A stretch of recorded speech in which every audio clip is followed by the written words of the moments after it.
कदा मह्यं ददाति स्वापदान्तिकं वन्देऽहं श्रीगुरु श्रीयुतापदकमलं श्रीगुरून् वैष्णवांश्च श्रीरूपं साग्रजातान् सगना रघुनाथान्वितं तं सजीवं साद्वैतं सावधूतं परिजना सहितं कृष्ण चैतन्य देवं श्री राधा कृष्ण पादान् सगना ललिता श्री विशाखान्वितांश्च नमो विष्णुपदाय कृष्णपृष्ठाय भूतले श्रीमते भक्तिवेदांत स्वामिनिति नामिने नमस्ते सरस्वती देवे गौरवाणी प्रचारिणे निर्विशेष शून्यवादी पाश्चात्य देशतारिणे नमो महावदन्याय कृष्ण प्रेम प्रदायते कृष्णाय कृष्ण चैतन्य नामिने गौरद्विषे नमः हे कृष्ण करुणा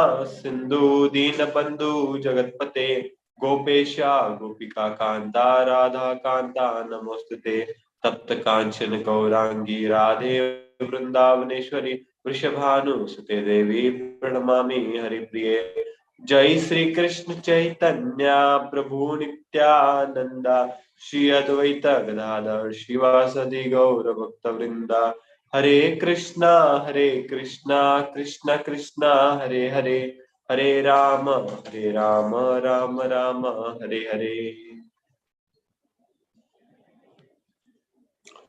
हरे Krishna.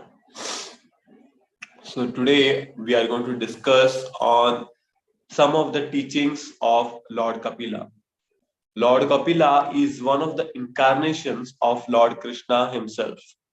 Every incarnation of the Lord has some purpose in this material world. So Krishna explains in Gita, yada yada hi dharmasya glanir bhavati bharata abhyutyanam adharmasya tadatmanam srijamyaham. Whenever there is a rise of irreligious activities, Lord Krishna descends to subdue the irreligious activities and to establish the dharma. Okay, so how can the Lord establish dharma? Is by paritranaya sadhunam vinashaya cha diskritam. That is protection of the devotees and annihilation of the miscreants. So how does the Lord annihilates the miscreants?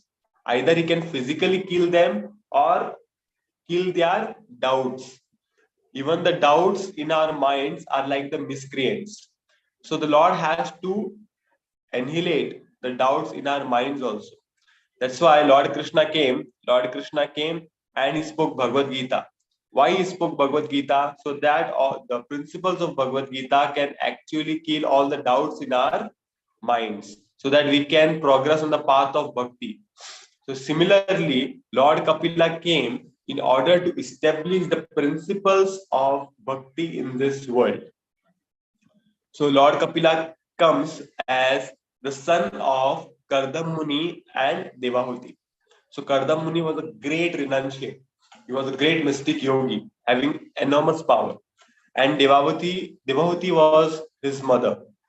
So when they marry, Brahmaji comes and tells them that the Lord himself is going to be your son, and the purpose of the Lord's descent is going to be that he wants to propagate a pure path of bhakti.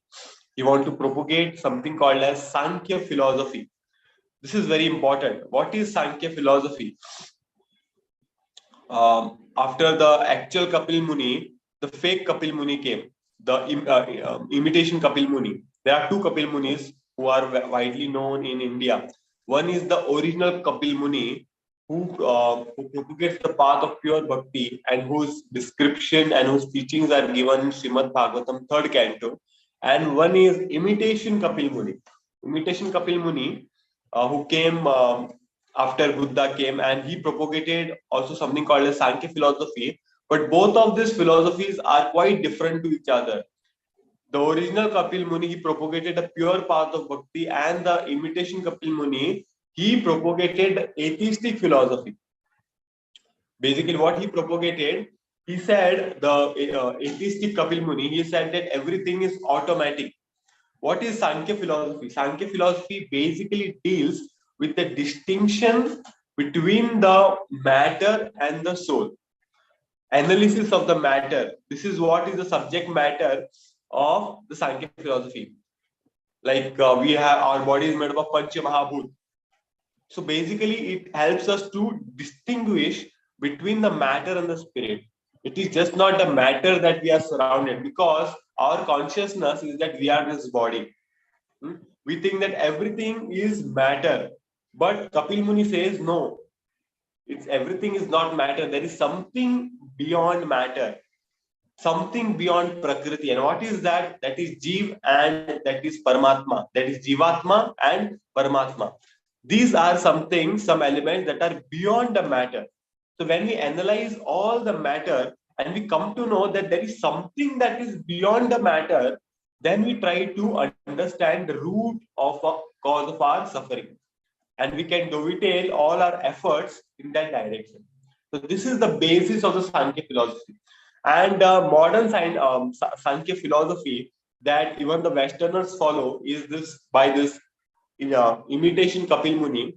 It is basically atheistic philosophy where he says that everything in this world is automatic, and he does not stress on Jivatma and Paramatma. He has kept completely the Paramatma aside, and he has just focused on the material elements. That was not the goal of the Sankhya philosophy. They say that everything is automatic, just like the cow is there. Cow eats grass. That grass is converted to milk in the stomach of cow, and we get the milk. So just like eating the grass and converting it into milk is automatic, similarly the entire elements of the Prakriti works automatic. Automatic the rain comes, automatic the weather changes, automatic the sun comes. So this is the atheistic philosophy.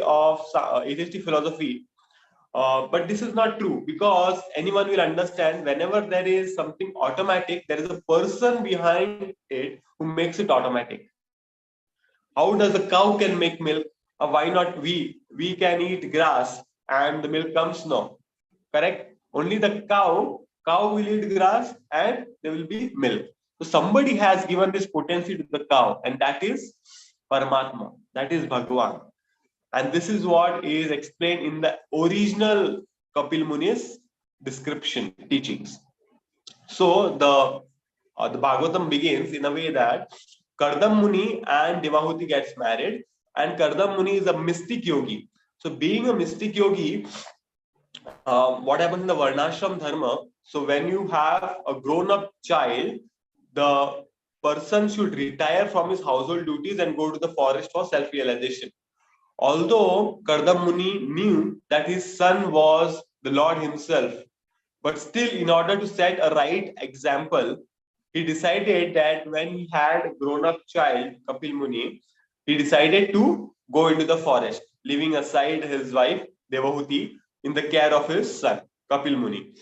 So it has been explained that a woman should always be under the care of uh, someone. Just like when she is young, she should be under the care of the father. When she grows up a little bit, she should be under the care of her husband. And when she is old, she should be entrusted to her grown-up sons. So similarly, Kardam Muni decided to retire in the forest when Kapil Muni grew up, and she entrusted Devahuti to Kapil Muni. Then after that, the Devahuti, who was lamenting because now her husband has gone away, and she's lamenting, and now she recollects what Brahmaji has told.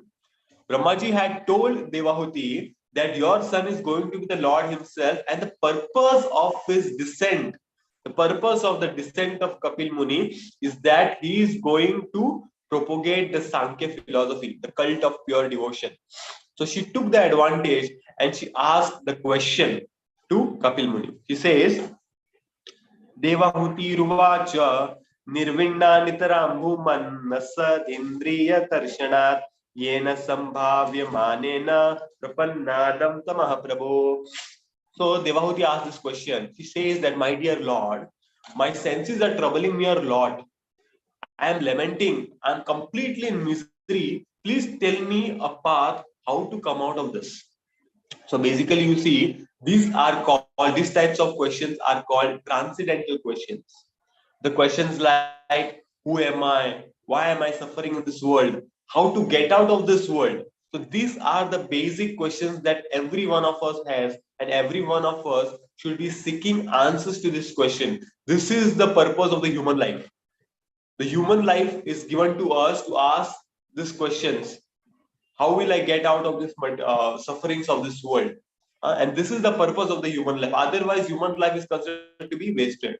So whenever such inquiries are there, Lord becomes very pleased, because Lord wants to remove us from the cycle of birth and death, from the cycle of suffering. But unless we ask such questions, unless we have such inquiries, it is not possible. That's why Devahuti asked this question for the benefit of the entire society, that my dear Lord, my senses are troubling. Every one of us is in misery. For everyone, they have so many problems in their life. How to get out of this problem? So this is the inquiry, the basic inquiry that Devahuti asked Kapil Muni. And in answer to that, Kapil Muni says,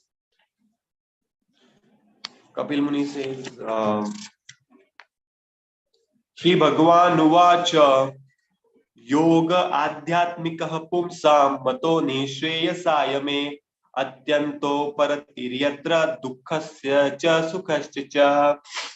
I'll just read the translation. Translation: the personality of Godhead answered, the yoga system which relates to the Lord and the individual soul, which is meant for the ultimate benefit of the living entity, and which causes detachment from all happiness and distress in the material world, is the highest yoga system. So God is telling, Kapil Muni is telling about the yoga system to her mother Devahuti. Now, what is this yoga system? Yoga is basically the system where there is a link between the Jivatma and Paramatma.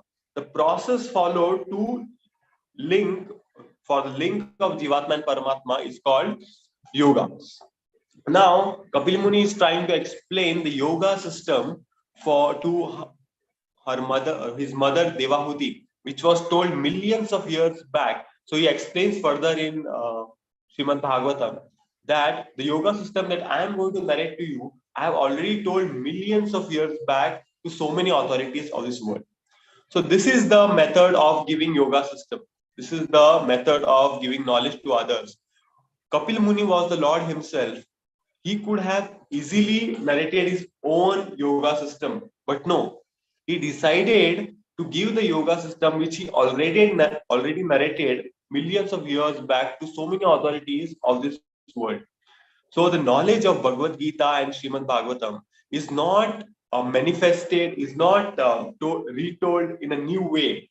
The same Bhagavatam is repeated millions of years back. The same Bhagavatam will be repeated millions of years later. It is never changing. That's why Srimad Bhagavatam and Srimad Bhagavad Gita is also called absolute truth, because it never changes with time.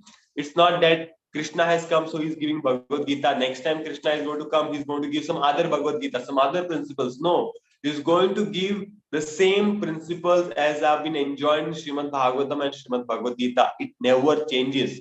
That is why this is called as absolute truth. Millions of years back also it was same. Millions of years later also the same Srimad Bhagavatam will be spoken. Then there are a lot of verses in the third canto of Srimad Bhagavatam that explains the Sankhya philosophy. Sankhya philosophy, as I already told, it is basically the analysis of the matter, and it teaches us how to distinguish the matter and the spirit soul. Now, there are various ways. There are so many in the Western world. There is a branch called as metaphysics. Metaphysics is basically the analysis of the matter itself that Kapil Muni explains in the Srimad Bhagavatam. There are so many details of each of the material elements given in Srimad Bhagavatam. For example, you know that everyone's journey starts from womb of a mother, womb, and it ends in at a tomb. So the journey of womb to tomb is explained by Kapil Muni in Srimad Bhagavatam. And again from tomb to womb is again explained by Kapil Muni. As Krishna explains in Bhagavad Gita, Dehino asmin yata dehi kaumaram yavanam jara tatha dehantara praptir dhir satrana muhyati. That an embodied soul continuously passes from younger to old age, and after the old age, it quits the body and transfers into the another body. So this is the teaching of Bhagavad Gita, and same Kapil Muni narrates in a very descriptive way the journey of embodied soul from a womb to a tomb. Everything clearly, it has been explained that how the soul comes from to the womb. It has been explained all the souls are actually in the clouds, and when the rain comes, it comes along with the rain to this earth and goes in the grains. And when a man eats those grains, that soul comes in his body. And when there is a union between a male and a female, that soul is transferred from the male body to the female body. And then there is a union. Then there is egg that is formed, and embryo is formed in the womb of a mother. This is all explained by Kapil Muni himself. Then it has been explained that this womb, it culminates into a body. This small egg then starts culminating into a body. Slowly, it becomes a body. In the first year, there are ears developing. First month, then second month, the eye starts coming. By third month, the entire body takes a shape. So by you know that any child in the womb, it stays for 9 months. In the first 3 months, what happens is the entire body starts developing, and it has been explained that slowly, gradually, the embryo progresses in the womb. And at the seventh month, the child is completely developed in the womb of a mother and is actually ready to come out. But still, he's been kept in the womb. And actually, even in the womb, the child suffers a lot. So as we know that Janma Mrityu Jara Vyadhi, Janma is also one of the great Vyadhi, great problems in this world. It is the problem that we all have to come out of.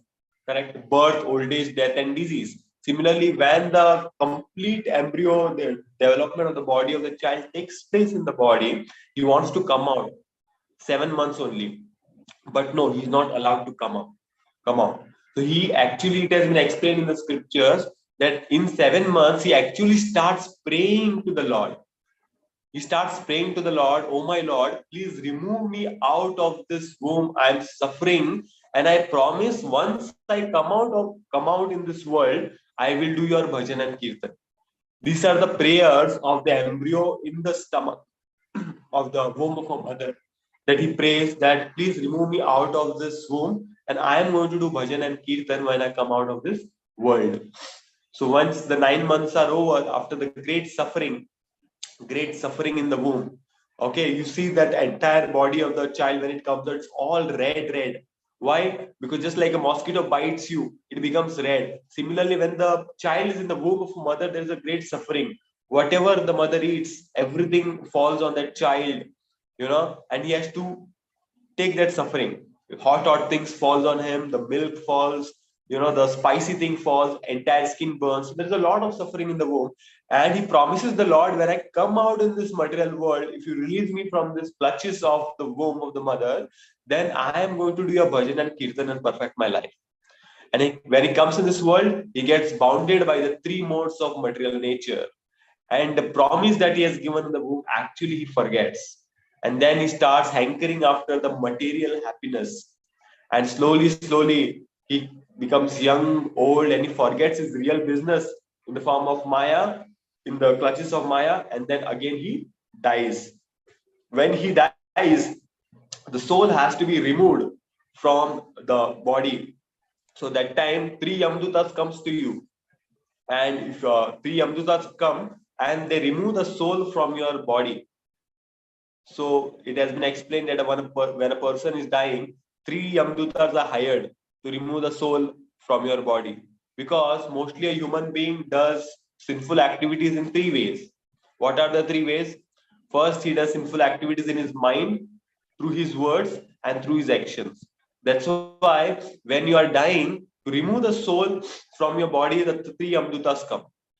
And when they take you out of the body, it's a very painful experience. And you are been shown your body is lying, the Yamdutas will come and pull the soul out of the body, and you can actually see your body. You try to go inside your body. This is my body. You are so much attached to that body, but you are unable to go. They say you are not allowed. You had promised to do bhajan and kirtan, but what you have done, you have not done anything. So this is our case, After giving promise to the Lord, we forget what we have promised. So this is the ungrateful heart. And then again, for 11 days, he's allowed, for 10 days, he's allowed to stay near that body. So when a person leaves his body, so it's not that he's immediately gone. No, the soul is allowed to stay for 10 days. That's why, in our Hindu culture, we have the concept of the first 11 days we observe, and the 12th day, the soul goes, correct? So similarly, what has happened, the first 10 days is allowed, and from the 11th day, the yatra begins. The Yamdutas tell him, now you have to live. That's why there is purification in the house, and the soul leaves to his pravas, his journey. And then Yamdutas take him to the abode of Yamraj. It has been explained that to the South Pole, there is an abode of Yamraj, some 1,000 miles away. So there is a train that goes from this earth to the abode of Yamraj.